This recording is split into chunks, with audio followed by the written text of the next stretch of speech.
साहब, किस तरह से देखते हैं इस दौरे को? यकीनी तौर पर जिस तरह पाकिस्तान की जानिब से इस्तकबाल किया गया और जिस तरह से पूरी की पूरी पाकिस्तानी क़यादत उस वक्त एयरपोर्ट पर मौजूद थी, क्या जेस्चर जाता है पूरी दुनिया को पाकिस्तान की जानिब से?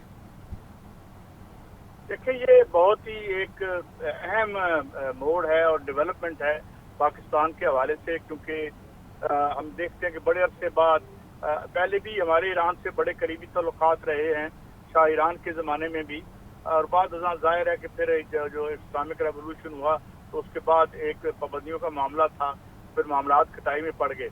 मगर ये it is basically huge opportunity for Pakistan and Iran as well, और ख़ास तौर पर हमारे हमारे चूँकि ज़्यादातर जो मसाइल हैं वो माशी हैं, और ईरान का जो मसला था वो माशी तो खैर बनाया गया था।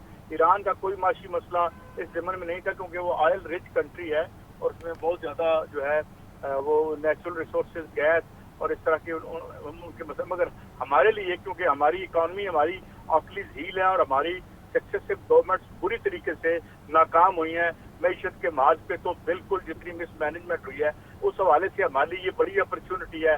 Still all those people who are on the helm of the affair, उनका जो माजी का रिकॉर्ड है वो तो होपलेस है।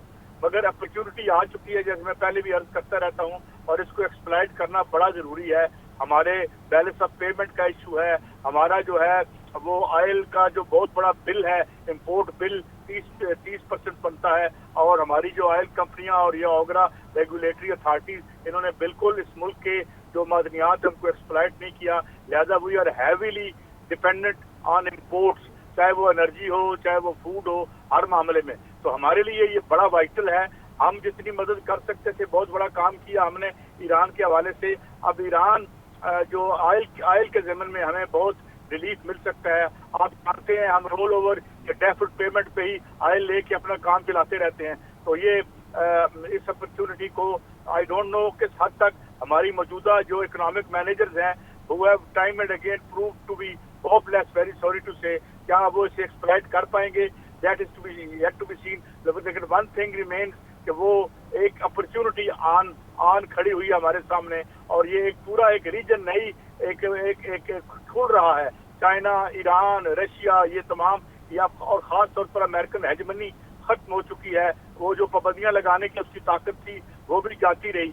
तो इसको कहाँ तक हम एक्सप्लॉइट करते हैं, पर फिर भी इस हवाले से हम कह सकते हैं अपॉर्चुनिटी मौजूद है, हमारे अंदर अहलियत है या नहीं, that has to be seen as yet. जी ठीक है सईद कायद साहब, ईरान के लिए भी तिजारत के नए रास्ते खुलेंगे यकीनी तौर पर पूरे खित्ते के अंदर, ख़ास तौर पर पाकिस्तान के साथ तिजारत के जो मौक़े हैं वो भी ईरान के लिए मौजूद हैं। ईरान को भी काफ़ी कुछ हासिल हो सकता है।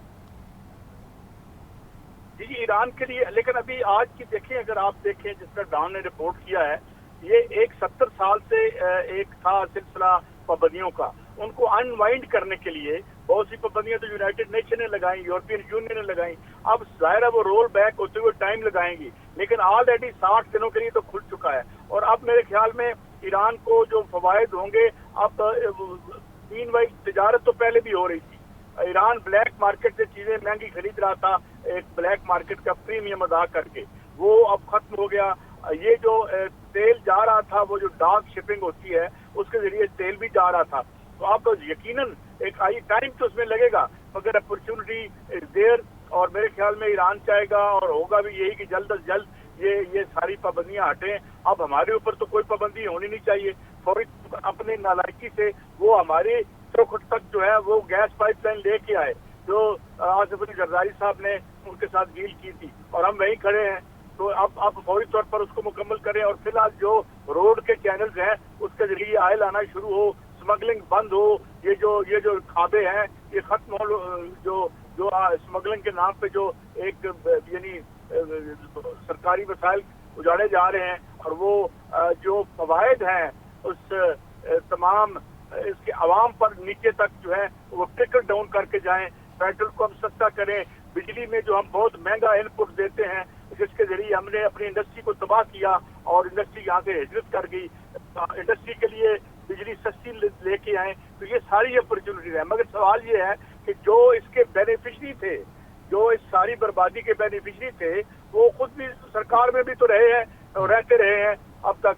तो विल दे भी वो क्या एग्री करेंगे इन तमाम बेनिफिट्स को रीप करके? अब आवाम के लिए भी कुछ करें, मुल्क के लिए भी कुछ करें। That is the biggest question जो हिस्ट्री में हमारे सामने आन खड़ा हुआ है। जी बिल्कुल। एक सईद काजी साहब, मियाँ शाहिद भी साथ ही मौजूद हैं। मियाँ शाहिद, बिल्कुल आपने बात सुनी होगी सईद काजी साहब की। यही एक पॉइंट है कि जिसके ऊपर मियाँ शाहिद साहब से हमारा राबिता अभी मुनक़ता हुआ है। सईद काजी साहब, आपकी जानिब ही आऊँगा। आप कहिएगा कि इस लेवल तक लेकर आना, आप जिस तरह से जानते हैं कि पाकिस्तान के गुज़श्ता कई सालों में जो ताल्लुकात रहे ईरान के साथ, भारत की वजह से काफ़ी ख़राबी का शिकार रहे, लेकिन अब उस सारी सूरत हाल से ताल्लुकात को इस सतह पर लेकर आना भी एक बड़ी कामयाबी है पाकिस्तानी हुक्काम की अभी तक, कि पहला दौरा ही ईरानी हुक्काम की जानिब से पाकिस्तान का किया जा रहा है, यानी कि एतमाद बहाल हुआ है ईरान का पाकिस्तान के लिए। जी बिल्कुल, यकीनन एतमाद का तो ये आलम है कि पाकिस्तान के बगैर ईरान किसी किस्म की सालसी पे तैयार नहीं था। और आप जानते हैं कि पाकिस्तान ने और बहुत बड़ी कंट्रीब्यूशन की है जो सामने नहीं आई। मिसाल के तौर पर जो इजराइल इसको सबूतैज करके मजीद असैसिनेशन प्लान कर रहा था, जो CIA के साबिक अफसरों ने तश्तज़बाम भी कर दी है और ये सोशल मीडिया पे आ गया है। तो पाकिस्तान का बहुत बड़ा रोल रहा है। पाकिस्तान इसमें सिर्फ सालिस नहीं था, बल्कि उसने किसी किस्म की दहशतगर्दी की और सियासी बड़े लीडर जो है ईरान को उनको मजीद असैसिनेट करने के प्लान्स को स्कटल किया है। और बाकायदा एक खबर के मुताबिक तो चीन और पाकिस्तान ने वार्निंग भी इशू की थी इजराइल को कि भाई अगर आपने इस तरह का कोई हरकत की तो ये आप पाकिस्तान और चीन के खिलाफ ऐलान जंग होगा। तो इसमें हमारे रोल को तो अंडर एस्टिमेट किया ही नहीं जा सकता। इसमें हमारी डिप्लोमेसी है और खास तौर पर जो हमारी सिक्योरिटी एस्टेब्लिशमेंट है उसके रोल को तो अंडर एस्टिमेट करना बहुत ही मुश्किल है। ये नहीं हो सकता। ये बहुत यानी इसको तो ये नहीं है कि पाकिस्तान का ह्यूज रोल है।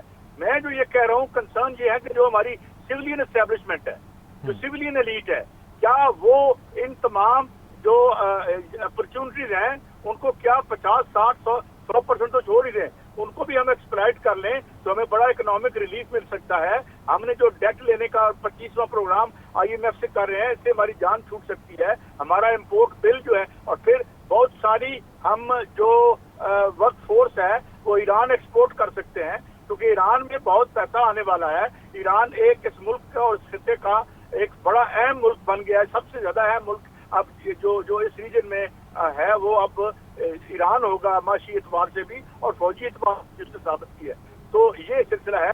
तो इट्स अ बिग अपॉर्चुनिटी और पाकिस्तान को सलाम करना चाहिए सबको जो पाकिस्तान ने रोल अदा किया है।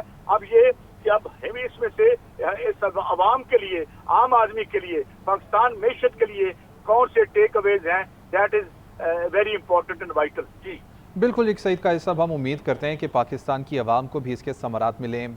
अभी अगर हम बात कर लें सफारतकारी के हवाले से जो पाकिस्तान की जानिब से की गई, सईद काजी साहब आप क्या समझते हैं कि अभी तक जो सफ़र पाकिस्तान ने तय किया ये मुश्किल था, या फिर अब जो आगे के मामलात हैं, चूँकि इसराइल स्पॉयलर के हिसाब से उसको देखा जा रहा है कि वो तमाम के तमाम जो मामलात हैं उनको ख़राब करने की कोशिश करता है,